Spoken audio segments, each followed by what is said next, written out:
The story of Ruth was not an Israelite. She was a Moabite, which means she came from a different land with different customs. But Ruth's story is so special that it has become one of the most beloved stories in the Bible. Ruth's life changed forever when she married a young man named Mahlon. Mahlon's family was originally from Bethlehem in Israel, but they had moved to Moab to escape a terrible famine. Sadly, after a few years, Mahlon and his brother, Kilian, both passed away, leaving Ruth, her sister-in-law Orpah, and their mother-in-law Naomi as widows. Naomi was heartbroken. She decided to return to Bethlehem because she had heard that the famine was over. She told Ruth and Orpah to stay in Moab and go back to their own families. Orpah eventually agreed and tearfully said goodbye, but Ruth clung to Naomi and refused to leave her. Ruth said, "Where you go, I will go. Where you stay, I will stay. Your people will be my people and your God my God." And so Ruth and Naomi traveled together to Bethlehem. They arrived at the beginning of the barley harvest, a time when the fields were full of ripe grain. Since they were poor, Ruth decided to go to the fields to pick up the leftover grains that the harvesters had missed. This was called gleaning, and it was a way for poor people to gather food. Ruth happened to glean in a field belonging to a man named Boaz. Boaz was a wealthy and kind man, and he was also a relative of Naomi's late husband.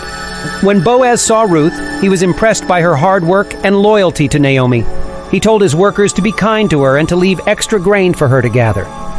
He even invited her to share a meal with him and his workers. When Ruth told Naomi about Boaz's kindness, Naomi was overjoyed. She realized that Boaz was a kinsman redeemer, a relative who could help them in their time of need. Naomi came up with a plan to secure Ruth's future. She told Ruth to visit Boaz at the threshing floor, where the harvested grain was separated from the chaff. That night, after Boaz had finished his work and was resting, Ruth quietly approached him. She laid down at his feet, a sign of humility and request for protection.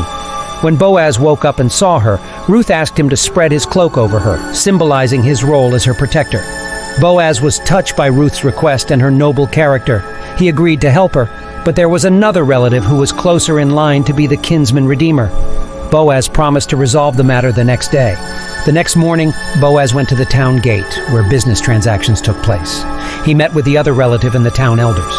Boaz explained the situation and offered the other relative the chance to redeem Naomi's land and marry Ruth. When the man declined, Boaz gladly accepted the responsibility.